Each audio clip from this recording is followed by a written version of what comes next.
اعوذ باللہ من الشیطان الرجیم بسم اللہ الرحمن الرحیم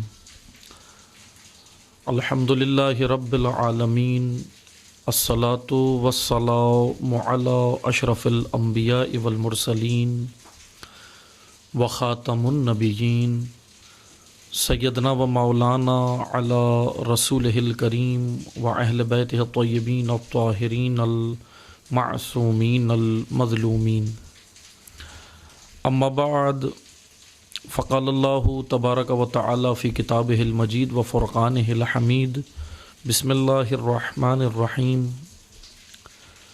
خلق الانسان من صلصال کالفخار وخلق الجان من معرج من النار فبأی آلاء ربکما تکذبان رب المشرقین و رب المغربین فبأی آلاء ربکما تکذبان مرج البحرین یلتقیان بینہما برزخ لا یبغیان فبأی آلاء ربکما تکذبان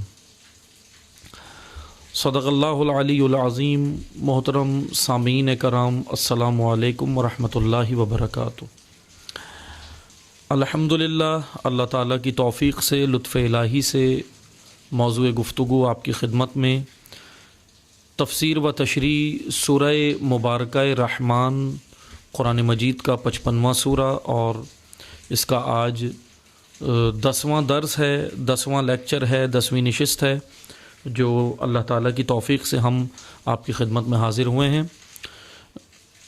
گزشتہ دروس میں یا گزشتہ درس میں ہم اس آیت تک پہنچے تھے کہ سورہ مبارکہ رحمان کی 13ویں آیت سے ہم نے گزشتہ درس میں مطلب بیان کیا تھا۔ آج ہم نے آیہ نمبر 13 سے 21 تک آپ کی خدمت میں تلاوت فرمائی ہے، اور انشاءاللہ کوشش کریں گے کہ اس کی وضاحت آپ کی خدمت میں عرض کر سکیں طالب علمانہ۔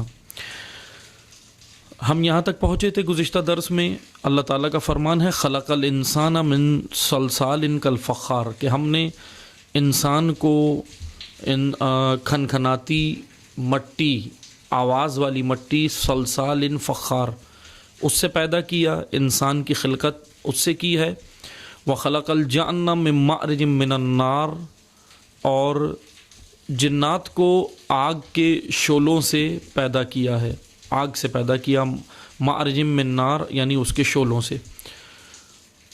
فَبِأَيِّ آلَاءِ رَبِّكُمَا تُكَذِّبَانِ، پھر اللہ تعالیٰ کا فرمان ہے کہ تم اپنے پروردگار کی کون کون سی نعمت کو جھٹلاؤ گے۔ بہرحال ہم یہاں تک پہنچے تھے کہ انسان کی خلقت کے حوالے سے ہم نے چند آرائز آپ کی خدمت میں بیان کیے تھے۔ خلقت انسان، کیونکہ میں یہاں ایک اور قانون اللہ تعالیٰ کا جو خلقت کا ہے وہ بیان کرتا چلوں کہ خلقت مرحلہ دوم کو کہتے ہیں، مرحلہ اول کو خلقت نہیں کہتے، خلقت مرحلہ دوم ہے، یعنی یہ کہہ لیں کہ ان آیات میں یہ بیان ہو رہا ہے کہ انسان کی خلقت کے بارے میں بیان ہو رہا ہے، یعنی اس کو، انسان کو خداوند تبارک و تعالیٰ نے وہ جو لباس ہستی پہنایا، ہستی یعنی اس کی جو ذات و ماہیت کو خلق کیا، یا وہ جو ذات مطلب جو لباس ہستی پہنایا، اس کا تذکرہ نہیں ہے، بلکہ یہاں اس آیت میں اس نعمت کا تذکرہ ہے جو بدن انسان ہے، جو انسان کو یہ نعمت عطا ہوئی ہے بدن کے طور پہ۔ اور بدن کی خلقت کے بارے میں قرآن کریم میں اور بھی آیات موجود ہیں مختلف سوروں کے اندر، خصوصاً سورہ مومنون کے اندر اور دیگر سوروں کے اندر موجود ہیں۔ البتہ یہاں پر خداوند تبارک و تعالیٰ نے لفظ خلق استعمال کیا ہے، خلقت، کہ جیسے خلقت کا قانون ایک نہج البلاغہ کے پہلے خطبے میں امیر المؤمنین علی ابن ابی طالب علیہ السلام نے بھی بیان کیا ہے، اور بڑا خوبصورت قانون بیان کیا ہے کہ خداوند تبارک و تعالیٰ نے، علی علیہ السلام کا فرمان ہے نہج البلاغہ کے پہلے خطبے میں، میں اس کا ایک حصہ صرف آپ کی خدمت میں 2 جملے عرض کر رہا ہوں۔ علی علیہ السلام فرماتے ہیں کہ خداوند تبارک و تعالیٰ نے اشیاء کو انشاء کیا، ابداع کیا، یعنی اشیاء کو پہلے ابداع کیا پھر خلق کیا۔ ابداع اول خلقت کو کہتے ہیں، یعنی خلقت مرحلہ دوم ہے، ابدا مرحلہ اول ہے۔ ابدا اور خلقت میں بنیادی طور پر فرق ہے۔ ابدا کہتے ہیں شے خلق کرنے کو، خود شے کو خلق کرنے کو، اس کی ذات و ماہیت کو وجود میں لانے کو ابدا کہتے ہیں عربی زبان میں۔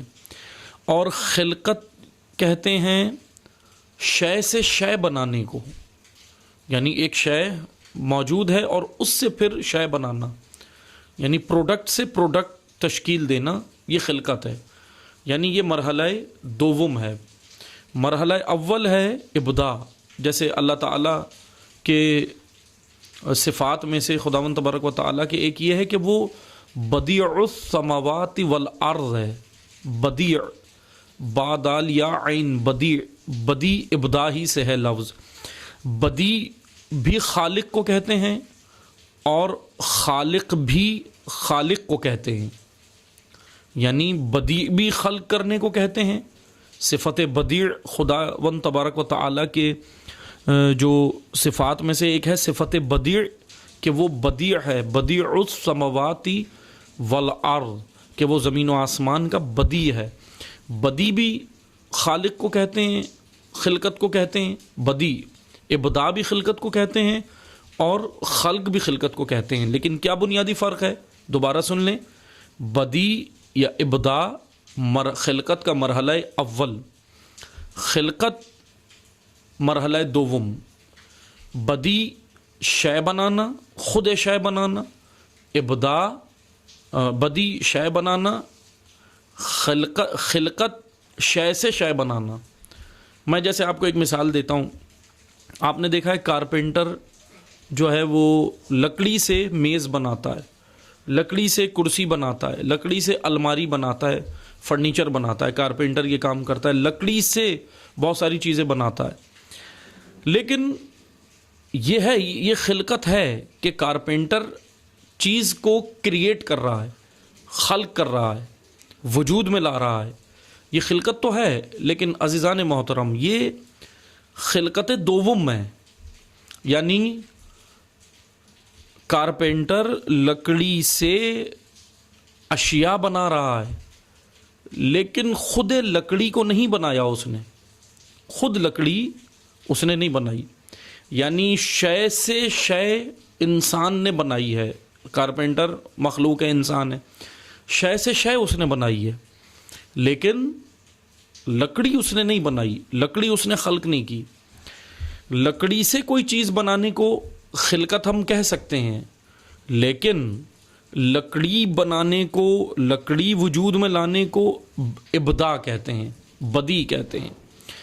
یہاں پر اس آیت میں اب مطلب واضح ہو گیا، تو انشاءاللہ آگے بڑھتے ہیں کہ اس آیہ کریمہ میں اللہ تعالیٰ کا کہنا ہے کہ خلق الانسان، ہم نے انسان کو خلق کیا، من صلصال کالفخار، کھنکھناتی آواز والی مٹی سے، جو کھنکھناتی ہے، سوکھ کر آواز دیتی ہے۔ یعنی یہ خلقت دوم ہے، کیونکہ بدن کی خلقت کی بات ہو رہی ہے، مادی وجود کی بات ہو رہی ہے۔ مانوی وجود خدا نے پہلے خلق کیا، یعنی اس انسان کو ہستی عطا کی خداوند تبارک و تعالیٰ نے عالم ہستی کے اندر، عالم خلقت کے اندر خداوند تبارک و تعالیٰ نے اس کو ہستی عطا کی، یعنی بدیع کیا۔ پھر اس کے بعد اس کو اس دنیا میں بھیجنے کے لیے، اس عالم شہود و عالم مادہ میں بھیجنے کے لیے اس کو پھر بدن بھی عطا کیا، اس ہستی کے ساتھ، اس نفس کے ساتھ، اس روح کے ساتھ، اس وجود حقیقی کے ساتھ اس کو اب مانوی وجود بھی عطا کیا، مادی وجود بھی عطا کیا۔ اس مانوی وجود کے ساتھ اب مادی وجود بھی عطا کیا۔ اب وہ مادی وجود بدن ہے، اب اس کو جب خدا یہاں بھیج رہا ہے تو اب اس کے لیے خلقت بھی کی، بدن کی خلقت۔ یعنی یہ خلقت کا مرحلہ دوم ہے۔ مرحلہ اول اس کا تذکرہ نہیں ہو رہا اس آیت میں، مرحلہ اول وہ ہستی ہے جو انسان کو عطا کی، مرحلہ دوم وہ مادی وجود ہے جو اس ہستی کے لیے ضروری ہے، جو اس عالم میں ضروری ہے جہاں اس کو آنا ہے، جہاں ابھی ہم بیٹھے ہوئے ہیں، اسی عالم میں آنے کے لیے اس کو مثلا یہ اس وجود کی ضرورت تھی۔ یہ جو بدن ابھی جو نظر آ رہا ہے، میرا اور آپ کا بدن ہے، انسان کا بدن ہے، جسم ہے، اس کو اسی لیے اللہ تعالیٰ نے عطا کیا کہ اس عالم میں اس کی ضرورت تھی۔ ورنہ وہ ہستی، وہ نفس و روح، اس کے بغیر کام کرنا اس کا مشکل ہے اس عالم میں. اس لیے روح و نفس کی ضرورت یہ بدن ہے. مگر اس عالم میں، اگلے عالم میں پھر وہ ایک الگ بحث ہے، ابھی ہم اس میں نہیں جاتے، کیونکہ علماء، مفسرین و دیگر جو اس کے اوپر بحثیں ہوئی ہیں کہ بھئی جی جو اگلا عالم ہوگا پھر وہ کیا ہوگا، اس میں کتنے بدن ہوں گے، کیا یہ بدن ہوگا وہاں پر یا نہیں ہوگا. بعض نے کہا یہی ہوگا، بعض نے کہا اعزازی بدن ہوگا. بہرحال وہ ایک الگ بحث ہے، لیکن ابھی ہم اس میں نہیں جاتے تاکہ ہم اپنے موضوع پر رہیں انہی آیات پہ، کہ خداوند تبارک و تعالیٰ نے خلقت انسان بیان کی یہاں پر، اور خلقت دوم بیان کی ہے.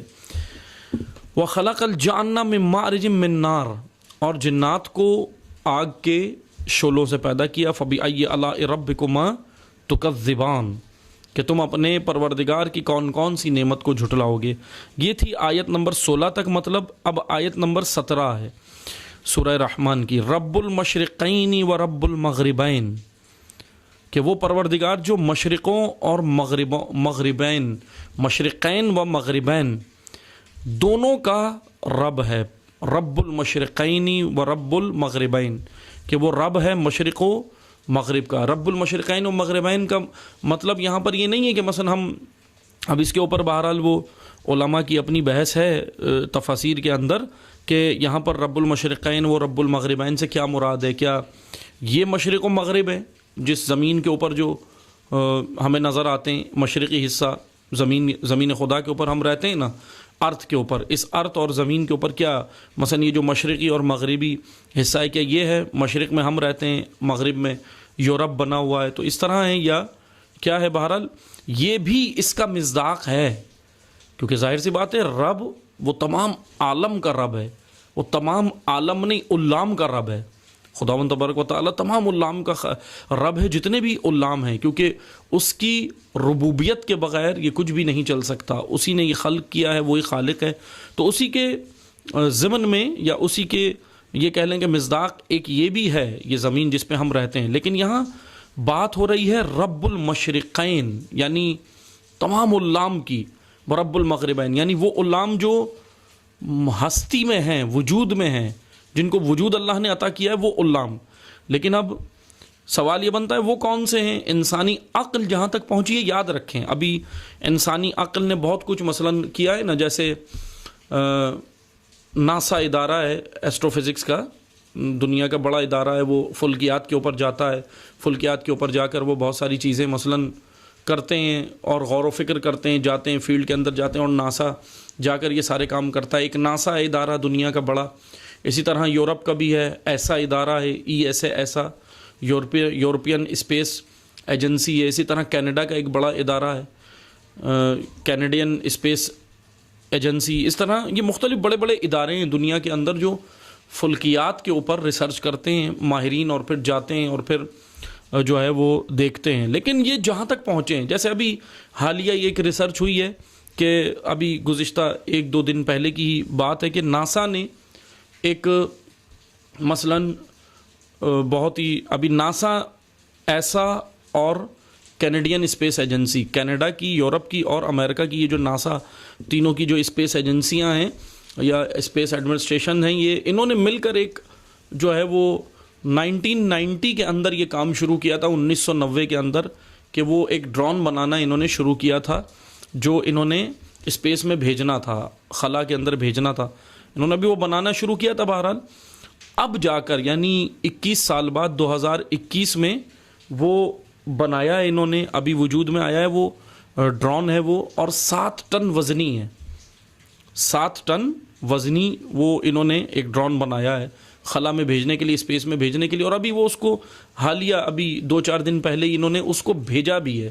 یہ تجربہ کیا ہے ان 3 دنیا کی بڑی اسپیس ایجنسیوں نے مل کر، ایک کینیڈا کی، ایک یورپ کی اور ایک امریکہ کی، یعنی ناسا ایسا اور کینیڈا کی CSA کینیڈا کی جو اسپیس ایجنسی، ان تینوں نے مل کر بہرحال یہ ایک جو ہے وہ تجربہ کیا ہے کہ ایک ڈرون 7 ٹن وزنی ڈرون تیار ہوا ہے اور اس کو انہوں نے بھیجا ہے خلا کے اندر. وہ گیا ہے.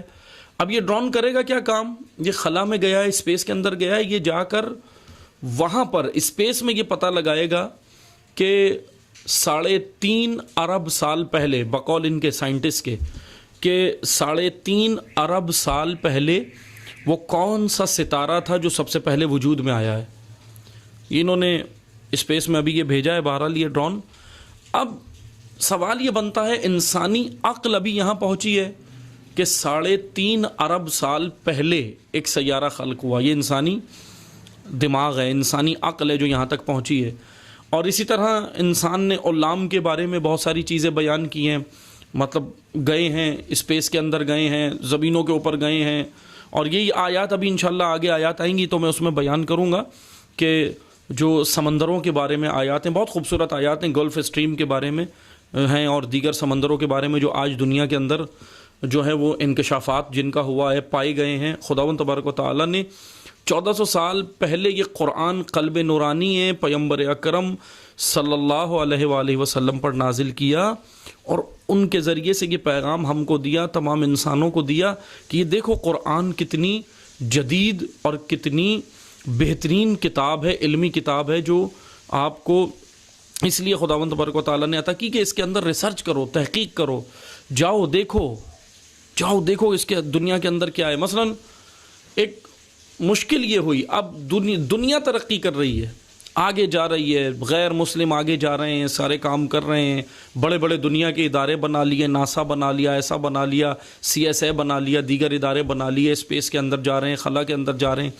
ادھر مسلمان معذرت کے ساتھ ان کی کیا حالت ہے، وہ کسی چیز پہ توجہ نہیں ہے، سب کچھ اپنی متاع لٹا دی ہے. جیسے میں خصوصاً آئیں ہم پھر امت اسلامیہ کے اندر بھی ایک تشیع کی بات کر لیتے ہیں نا، کہ تشیع، کیونکہ تشیع تو دعوے دار ہے نا کہ اپنے آپ کو کہ علم کے باب العلم کا ماننے والا ہے، باب العلم یعنی امیر المومنین علیہ السلام ان کے ماننے والے ہیں، تشیع دعویٰ کرتے ہیں. تو ابھی ہم دیکھیں کہ یہاں پر یہ آیات کیا کہہ رہی ہیں. خود تشیع دیکھیں مثلا کس میں ہمیں میدان میں آگے ہونا چاہیے تھا اور ہم کہاں پر ہیں. بہرحال انسانی عقل دیکھیں کہاں پہنچی ہے، لیکن اس عقل پہ تالے لگائے جان بوجھ کے. امت اسلامیہ کی بہرحال یہ حالت کیسے ہوئی اس کی بھی ایک بڑی عجیب داستان ہے کہ تاریخ کہتی ہے کہ امت اسلامیہ کی عقل پہ تالے لگائے، سوچنے پہ پابندیاں لگائیں. ایسا دین بعد رسول بنو امیہ نے امت میں ڈالنا شروع کر دیا.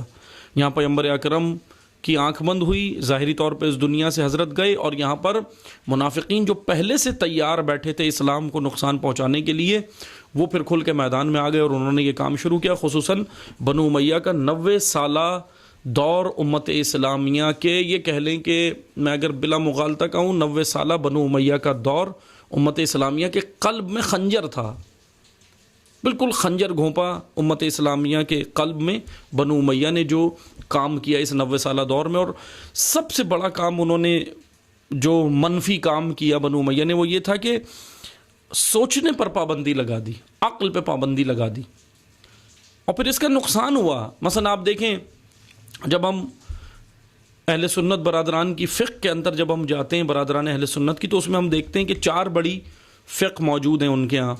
ایک حنفی ہے، شافعی ہے، مالکی ہے اور حنبلی ہے. 4 ان کے بڑے امام ہیں، حنفی، شافعی، مالکی اور حنبلی. اب بہرحال ان کے اندر بھی بہرحال اختلافات ہیں فقہ کے اندر. جیسے اہل سنت کے امام ہیں امام ابو حنفیہ، تو انہوں نے عقل کے اوپر کام کیا کہ عقل کو ترجیح دینے کی کوشش کی، لیکن ایک افراط و تفرید کا شکار ہو گئے. جیسے ہم نے گزشتہ آیات ہم نے پڑھی تھی نا کہ میزان میں اگر نہیں ہوں گے، اعتدال میں نہیں ہوں گے تو یہی ہوگا. بہرحال امت اسلامی کے ساتھ یہی ہوا، انہوں نے عقل کو استعمال تو کیا لیکن بغیر دلیل و حجت کے، یعنی قرآن اور حدیث کے بغیر پھر انہوں نے عقل کو ہی مثلا استعمال کرنا شروع کیا، جس کی وجہ سے پھر قیاس ہوا، جس کو قیاس کہتے ہیں. قیاس اور اجتہاد میں فرق ہے. ابھی میں یہ وضاحت کر دیتا ہوں اگر بات آ گئی ہے، کیونکہ ایک ہے تشیع کے اندر یہ گمراہی کے لیے ڈالا گیا ہے نا، بہت سارے لوگ کے اجتہاد کہاں ہیں، تشیع میں نہیں ہے، کہاں سے آ گیا، یہ کہاں سے آ گیا. یہ باتیں ابھی سے نہیں ہو رہی، یہ باتیں پرانی ہیں. میں ابھی عرض کرتا ہوں آپ کی خدمت میں، خصوصاً ایک مسلک وجود میں آیا تھا جس کے بعد سے تشیع میں اجتہاد کے اوپر پابندی لگانا شروع کی، اور اجتہاد کے بارے میں جو غلط باتیں اور اجتہاد کے بارے میں گمراہ کن افکار و نظریات ڈالے، وہ مذہب تھا اخباری مسلک۔ اخباری مسلک تشیع کے اندر وجود میں آیا، اور تقریباً آج سے 300 سے 400 سال پہلے یہ مکہ اور مدینہ کا رہنے والا ایک مجاور تھا، ملا امین استرابادی۔ ملا امین استرابادی یہ تقریباً 300 سے 400 سال پہلے گزرے ہیں۔ یہ مکہ اور مدینہ کے رہنے والے تھے، اسی زمین پہ تھے یہ، اور انہوں نے سب سے پہلے ملا امین استرابادی یہ لگ بھگ 300 سے 400 سال پہلے انہوں نے سب سے پہلے شیخ طوسی علیہ الرحمہ اور علامہ ہلی علیہ الرحمہ، جو تشیع کے بزرگ علماء ہیں، مرجع ہیں، مجتہدین علماء ہیں، ان کے اوپر تنقید کی۔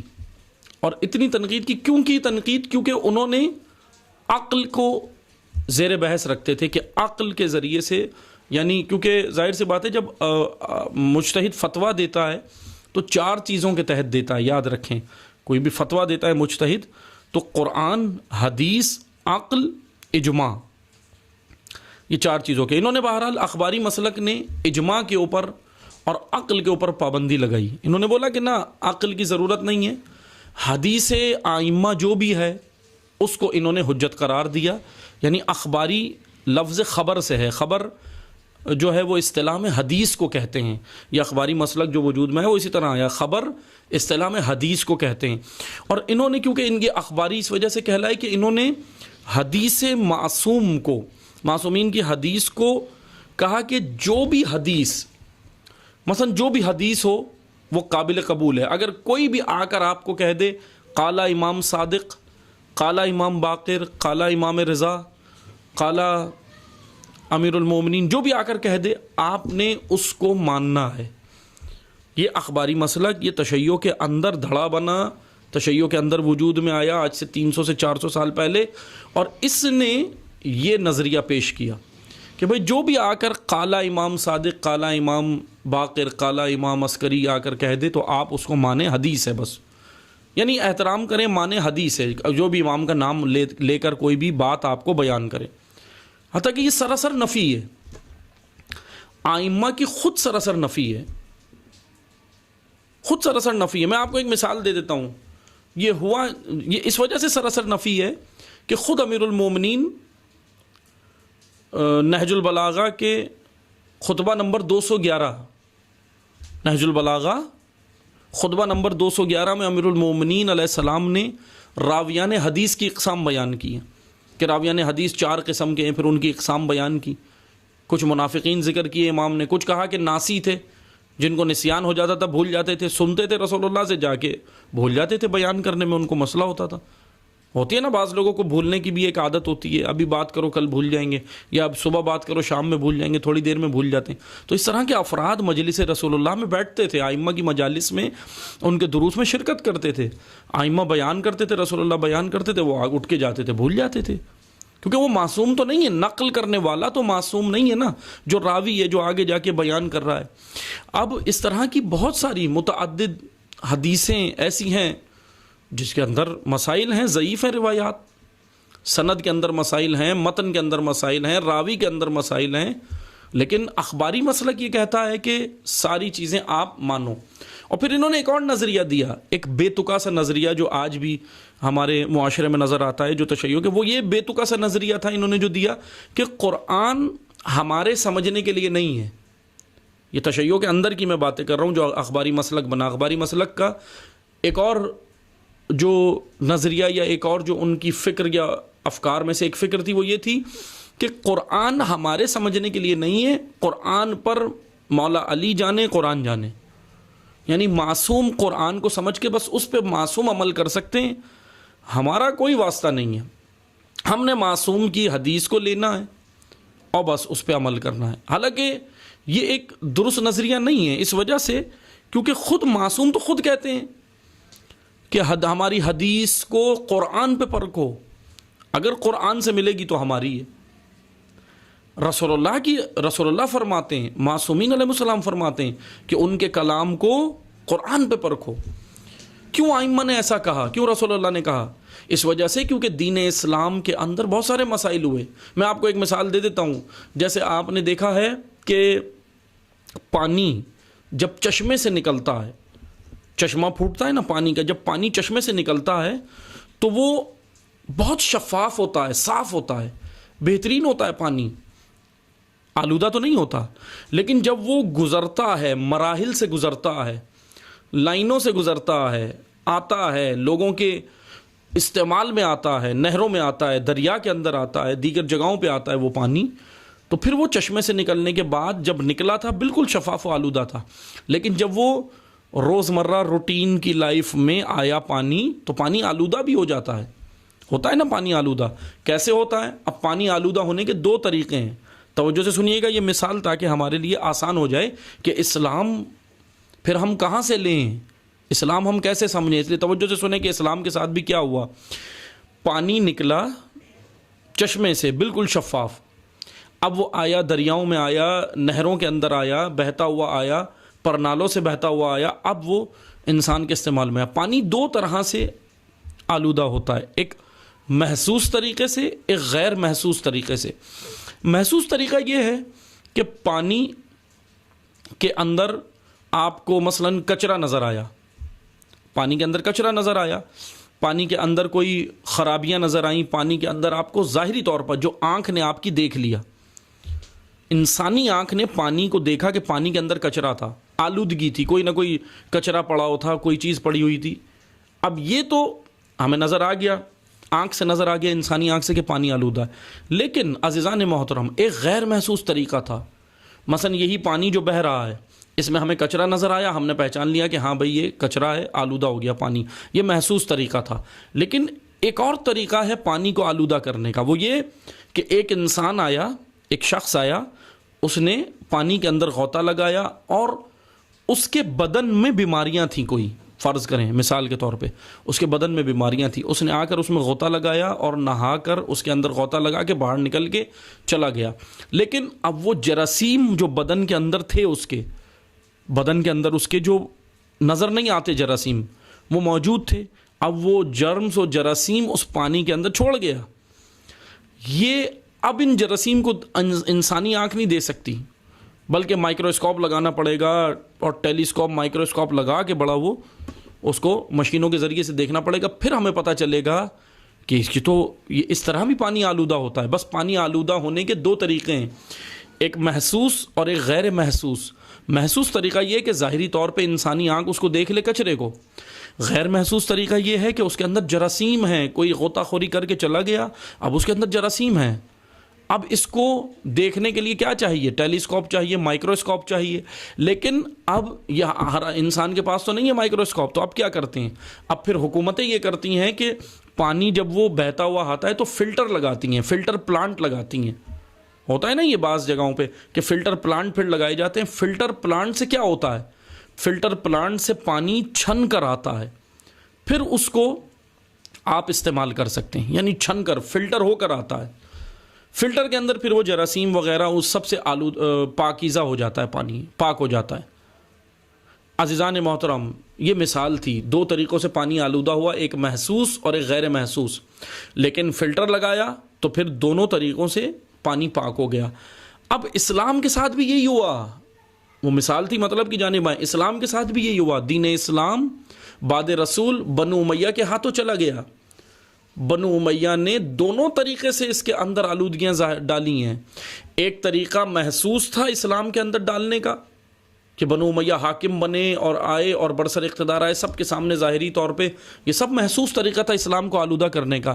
دوسرا غیر محسوس طریقہ بھی اسلام کو آلودہ کرنے کے لیے بعض لوگوں نے شروع کیا, اور وہ یہ تھا کہ احادیث میں رد و بدل, احادیث میں تبدیلی, کلام پیغمبر میں, کلام رسول میں, کلام معصومین میں تبدیلیاں شروع کر دیں. جیسے میں آپ کو مثال دوں, منصور عباسی جو عباسی خلیفہ ہے, خاندان عباسی خاندان کا, منصور دوانقی, اس کا پوتا ہے غالباً جو تیسرا خلیفہ کہلایا, مہدی عباسی.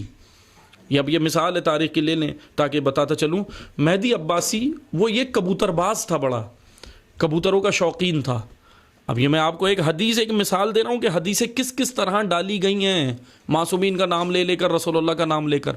یہ مہدی عباسی خلیفہ وقت تھا، عباسی خلفاء میں سے مہدی عباسی خلیفہ وقت تھا، اور یہ کبوتر باز تھا، کبوتروں سے اس کو شوقین تھا کھیلنے کا۔ اب ایک چاپلوس عالم، اب معذرت کے ساتھ میں عالم کا لفظ استعمال کر رہا ہوں، لیکن تھا تو عالم ہی، کیونکہ عالم ہی یہ کام کرتا ہے، جاہل یہ کام نہیں کرتا۔ ایک چاپلوس عالم آیا جو دین جانتا تھا، سب کچھ جانتا تھا، چاپلوس تھا۔ چاپلوس سمجھتے ہیں نا، حکومتوں سے معاوضے لینے کی خاطر اور لوگوں کے آگے پیچھے چمچہ گیری جس کو بولتے ہیں آپ اصطلاح میں، عام پبلک کی اصطلاح میں چمچہ گیری، چمچہ گیر تھا، حکومتوں کے ساتھ رہنے والا، بادشاہوں کے ساتھ رہنے والا۔ یہ آیا اور دین بھی جانتا تھا، حدیثیں بھی جانتا تھا، اچھا خاصا ماہر تھا علم کے اندر۔ آیا، آ کر اس نے دیکھا کہ مہدی عباسی کبوتر باز ہے، کبوتر کا شوقین ہے۔ اس نے بادشاہ کو خوش کرنے کے لیے، خلیفہ وقت کو خوش کرنے کے لیے، اس نے حدیث جو پیغمبر اکرم سے سنی تھی، اس حدیث میں اس نے کیا کیا؟ اس نے حدیث بیان کی کہ نہیں ہے کوئی افضل کام، رسول اللہ کی حدیث یہ تھی کہ نہیں ہے کوئی افضل کام مگر نماز کے، یعنی سب سے افضل رسول اللہ کی متعدد حدیثیں تھیں نماز کے بارے میں۔ یہ آیا اور اس نے ایسے تبدیل کی حدیث کہ خلیفہ کو خوش کرنے کے لیے کیا، نہیں ہے کوئی افضل کام سوائے او طائر، طا الف حمزہ را، طائر کہتے ہیں پرندے کو۔ اس نے کہا نہیں ہے کوئی افضل کام سوائے پرندہ پالنے کے، یعنی رسول اللہ نے فرمایا کہ پرندہ پالو، سب سے افضل کام یہی ہے، اس سے افضل کوئی کام نہیں ہے۔ معاذ اللہ الیعوذ باللہ، اس طرح رسول اللہ سے یہ حدیث منسوب کی۔ یہ تھا غیر محسوس طریقہ، ایک عالم، زرپرست، بادشاہ پرست، زن پرست، اس طریقے کے جو یہ خطبہ تھے، درباری علماء، درباری خطبہ، انہوں نے غیر محسوس طریقوں سے اسلام کے اندر آلودگیاں داخل کی، حدیثوں کے اندر اس طرح رد و بدل کیا۔ ایک محسوس طریقہ تو آپ کو نظر آ رہا ہے، محسوس طریقہ اسلام کے اوپر کتنا ظلم ہوا، مسلمانوں کو قتل کیا، یزید برسر اقتدار آ گیا، واقعہ حرہ ہو گیا، قتل و غارت کری کی مدینہ کے اندر، مکہ کے اندر۔ یہ تو ایک اسلام پر محسوس طریقے سے اسلام کے اندر جو ہے وہ انہوں نے احانت کی، اور اسلام کے اندر انہوں نے خیانت کی۔ لیکن ایک غیر محسوس طریقہ، کلام رسول کو ہی بدل دینا، کلام معصومین کو ہی بدل دینا۔ لیکن اللہ نے ایک فلٹر پلانٹ پھر بھی لگا کے رکھا کہ یہ ساری چیزیں وہاں سے گزارو، اس فلٹر سے گزارو، پاکیزہ ہو جائیں گی، اور پھر اس فلٹر سے گزار کے اپنے پاس پہنچاؤ، پھر دیکھو۔ اور اسلام کے اس شفاف ترین فلٹر کا نام قرآن ہے۔ قرآن پر اسی لیے معصومین نے کہا قرآن پر ہماری حدیث کو پرکھو، قرآن سے چیک کرو، قرآن کے مطابق بن جائے ہماری ہے، نہیں ملتی ہماری نہیں ہے، رد کر دو۔ اخباری مسلک کہتا ہے حدیث جو بھی ہو وہ مان لو، قرآن سے ملے یا نہ ملے۔ قرآن، وہ تو کہتے ہیں کہ قرآن ہمارے لیے ہے ہی نہیں، وہ تو مولا علی کے لیے۔ عقل کو انہوں نے بینڈ لگا دیا، عقل پہ نہ عقل استعمال کرنا، اخباری مسلک جو تشیع میں پیدا کیا، عقل یعنی نہ عقل استعمال کرنے کو انہوں نے فوراً عقل کو قیاس کہہ دیا۔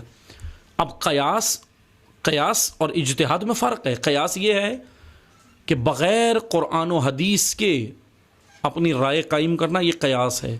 لیکن قرآن و حدیث کی روشنی میں، عصر کے مطابق، اس قرآن و حدیث کی روشنی میں، اس قرآن و حدیث کی راہ پہ جا کر آج کے زمانے کے مطابق، عصر کے مطابق اپنی عقول کو استعمال کرتے ہوئے اس میں سے مطلب نکالنا، اس کو اجتہاد کہتے ہیں۔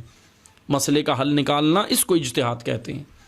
یعنی قیاس اور اجتہاد میں یہ فرق ہے عزیزان محترم۔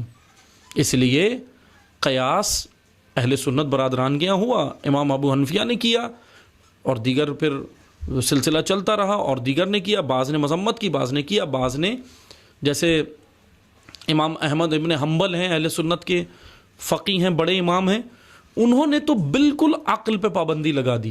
انہوں نے کہا کہ عقل استعمال کرنا ہی نہیں ہے۔ اسی ہو بہو اسی طرح کا جیسے امام احمد ابن حنبل کے یہ نظریہ تھا، بالکل اسی طرح کا نظریہ اخباری مسلک کا ہے تشیع کے اندر، اجتہاد کے خلاف، مراجع کے خلاف، مجتہد کے خلاف، دین کے خلاف۔ وہ کہتے ہیں عقل استعمال کرنا ہی نہیں ہے، حالانکہ معصوم نے کہا ہے عقل تمہارے لیے حجت ہے۔ معصوم کا فرمان ہے کہ عقل رسول باطنی ہے، رسول باطنی ہے، ایک رسول ظاہری وہ ہے جو انبیاء ہیں، رسول باطنی عقل ہے، اس کو استعمال کرو۔ اس عقل پہ بینڈ لگانے سے کیا ہوا، کتنا نقصان ہوا اسلام کو۔ تسنن کے اندر بھی ہوا یہ کام، تشیع کے اندر بھی یہ کام ہوا۔ تسنن کے ہاں فقہ کے اندر یہ کام ہوا کہ بینڈ لگا دیا، اجتہاد نہیں ہوگا، 4 فقہاء نے جو کہا بس آپ نے اسی پہ رہنا ہے، اسی پہ آپ نے رہنا ہے بس۔ اسی طرح تشیع کے اندر جب یہ مسئلہ چلنے لگا، تشیع میں اجتہاد بند نہیں ہوا، چل رہا تھا، لیکن تشیع میں ایک مسلک پیدا کر دیا گیا، اخباری مسلک۔ اس نے آگے پابندی لگا دی، عقل استعمال نہیں کرنی، اجتہاد کو قیاس کا نام دے دینا۔ میں نے ابھی وضاحت کی نا کہ قیاس اور ہے، اجتہاد اور چیز ہے۔ خطبہ نمبر 18 نہج البلاغہ میں، خطبہ نمبر 18 میں مولا علی نے مذمت کی ہے، قیاس کی ہے، اجتہاد کی نہیں کی ہے۔ لیکن ظاہر سی بات ہے جب عقل ہی نہیں ہوگی تو پھر کیا اس میں غور و فکر کریں گے، جب عقل پہ پابندی لگا دیں بس۔ البتہ عزیزان محترم، تشیع کو بھی نقصان ہوا، امت اسلامیہ کو نقصان ہوا کہ آج یہ آیات پڑھ کر سمجھ کر انسان دوسرے کفار کہاں پہنچ گئے قرآن سے، اور یہاں پابندی ہے، قرآن کو سمجھنے پہ پابندی، حدیثوں کو سمجھنے پہ پابندی، کیوں کا لفظ استعمال کرنے پہ پابندی، عقل استعمال کرنے پہ پابندی۔ اور پھر کیا ہوا؟ وہی ہوا جو علامہ اقبال نے کہا، اے باد صبا جا کہیو کملی والے سے پیغام میرا، قبضے سے امت بیچاری کے دین بھی گیا دنیا بھی گئی، کچھ بھی نہیں ملا۔ البتہ قرآن کو سمجھنے کی ضرورت ہے۔ ہم آج کا درس یہیں پہ روکتے ہیں، انشاءاللہ جو آیات ہم نے آپ کی خدمت میں پڑھی ہیں، جو رہ گئی ہیں، انشاءاللہ پھر اگلے درس میں اس کو ہم بیان کریں گے، اگلے درس میں اگلی آیات کو۔ والسلام علیکم ورحمۃ اللہ وبرکاتہ۔